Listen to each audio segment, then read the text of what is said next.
Stay there. Stay. We gotta move stuff. Stay. We've gotta move stuff, so you stay. There's a banana that just went. Come in. Okay. The camera.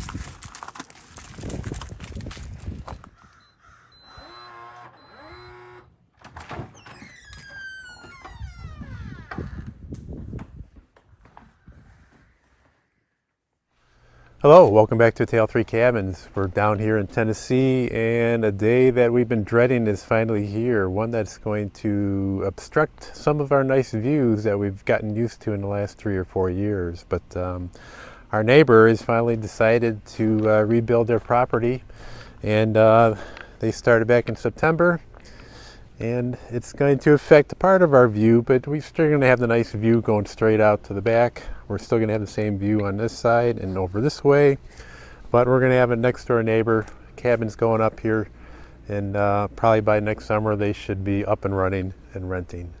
So that's a big change for us. It's going to take us a little bit of getting used to. We've kind of been used to having a place to ourselves, but they have every right to rebuild as we did, and it was a tragedy when we all lost our cabins around here.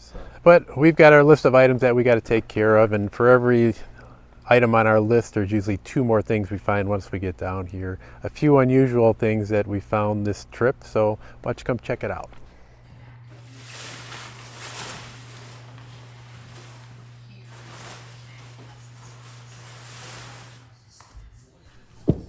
I got a call back from a renter a couple weeks prior to us coming down, and they said one of the billiard balls was missing, and I thought that was a little peculiar. He was very understanding. I told him that I just could not get a single billiard ball. I'd have to get a whole set, and I'd probably bring it down next time I come down. And we're trying to figure out which one was missing, and it turns out that, well, can you guess? No? Well, it's the 4-ball. For some reason, the 4-ball is missing.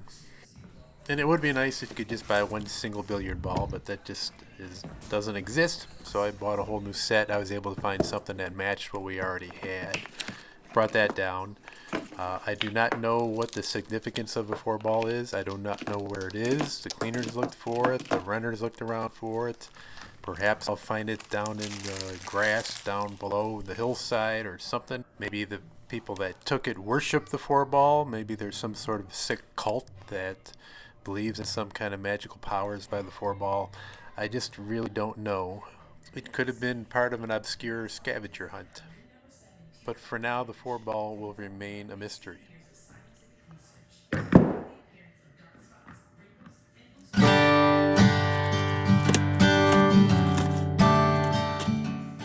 Every trip we end up stocking up certain supplies. This time it was pulled chalk, and I brought down an extra joystick just in case one of the joysticks were to break on our arcade machine.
So another unusual thing that happened is my fireplace. I think this is what the chain of events were. We had renters that probably messed with the controls underneath the fireplace. Normally we have a timer on the wall when you turn the fireplace on for about 60 minutes. but I think I had renters that decided that they were going to try to bypass that, got into the controls underneath the fireplace, and then did not put them back when they left. So the next renters couldn't get the fireplace to work properly. I had mentioned it to my cleaner, and my cleaner was going to check it out, and she had her husband look at it. He got the fireplace working, but he didn't realize that the controls were changed down below. So the fireplace was on, but it wasn't working by the timer anymore, which means the fireplace was not going to shut off. And the fireplace is capable of heating our cabin if there was going to be a power outage. So needless to say, I'm checking on my phone and I'm looking at the thermostat and it's 88 degrees in the cabin. And I start wondering if, well, maybe the sun's shining in the windows and it's hitting the thermostat and it's giving me a false reading. But that was not the case. It was actually 88 degrees inside the cabin. So as luck would have it, I turned on my camera and I noticed some folks at our lot next door. And it turns out that they were the people that are rebuilding the cabin. And luckily I had their phone number. I called them, asked him, I said, hey, is that you down there by your cabin? And he said, yeah. I said, would you do me a favor? I'm going to open the door for you, and could you go check on the fireplace to see if it's on? He opened the door, he went inside, and sure enough, the fireplace was on.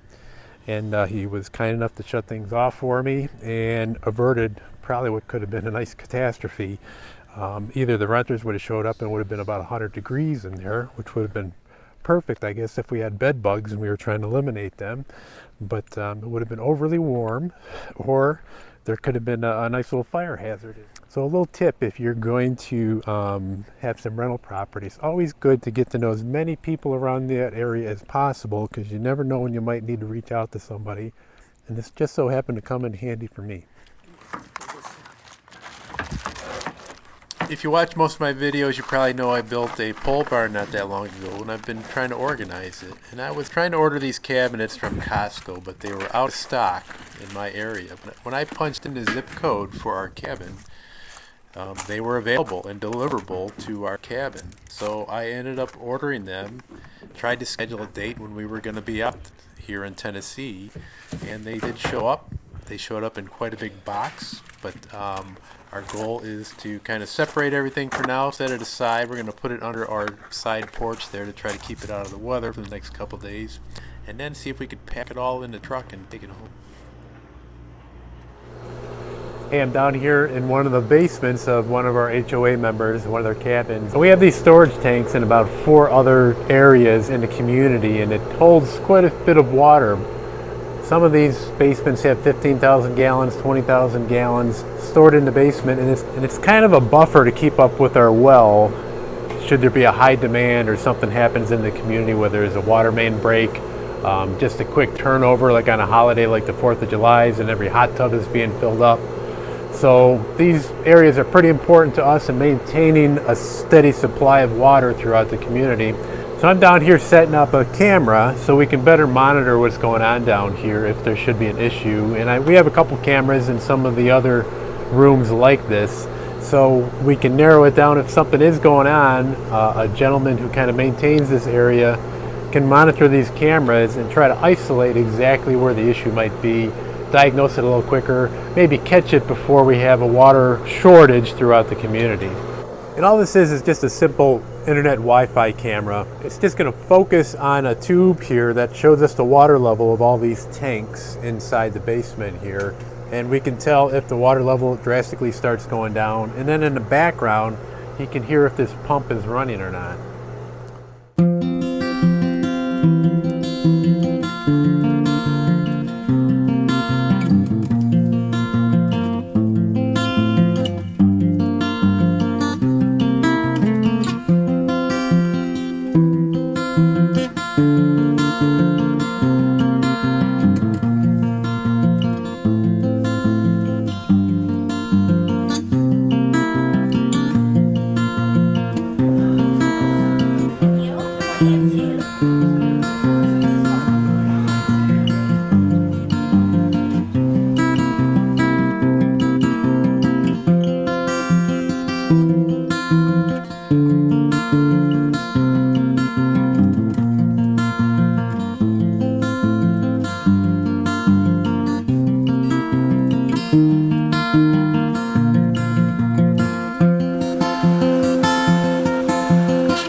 Now that our neighbors are coming back, these windows might be exposed to their cabin. If I remember right, looking at their construction plan, I don't think they have windows facing our side of the cabin.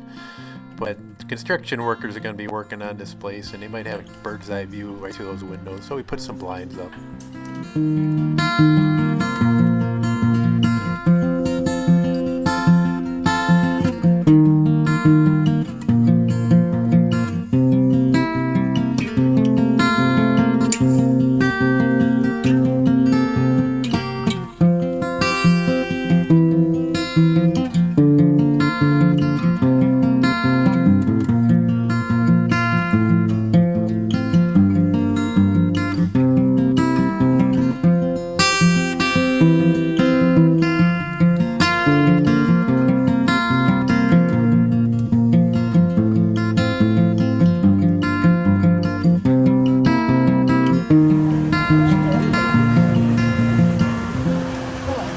One of the main staples of our trips is usually a trip down here to the island. Willow likes to walk around here. It's very dog friendly, a lot to look at, very scenic and pretty. You really don't have to spend any money on anything, it's just a place to walk around. Of course, there are a lot of touristy things to do here if you want, but we enjoy coming here every time we're down.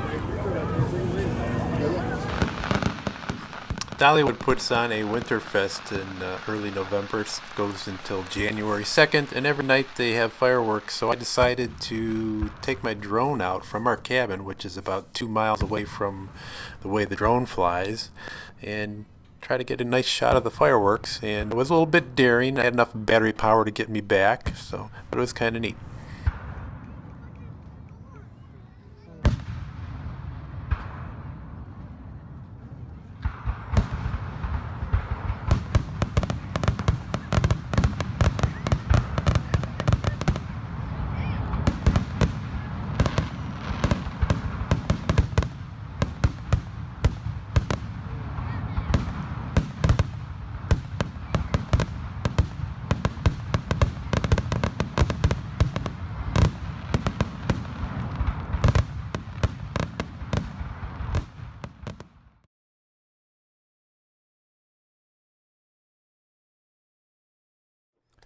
So I got all the cabinets loaded up. That'll be another video when I get back into northern Ohio with the pole barn, kind of getting that a little bit more organized on the inside. We got a busy couple days coming up. We're packing up. We're going to leave in the morning. Once we get back to northern Ohio, we have a few odds and ends to do in about 1 or 2 days. Then we're picking up a rental car and heading down towards Mobile, Alabama to kind of pick up where we left off with that Great American Loop on our friend's boat. And then from there, we're going to take a little trip across the Gulf of Mexico, the Gulf crossing, which is the hardest part of the loop, or maybe one of the most technical parts of the loop, where you really have to time it with weather timing. It's a pretty much straight shot when you're cutting a corner from the panhandle of Florida over to the Tampa area. That's going to be kind of interesting. We're going to spend maybe about 9-10 days with them. Then we got to figure out how we're going to get home. And we don't know if we're going to get a rental car or try to fly. That stuff's up in the air right now. But for now, we're picking up a rental car to drive down, meet them. It's about a 14-15 hour drive. And hopefully we're going to get back in time for Thanksgiving and not have any issues. So I appreciate everybody watching. Hope you enjoy these videos and subscribe. And keep an eye on us. Take care.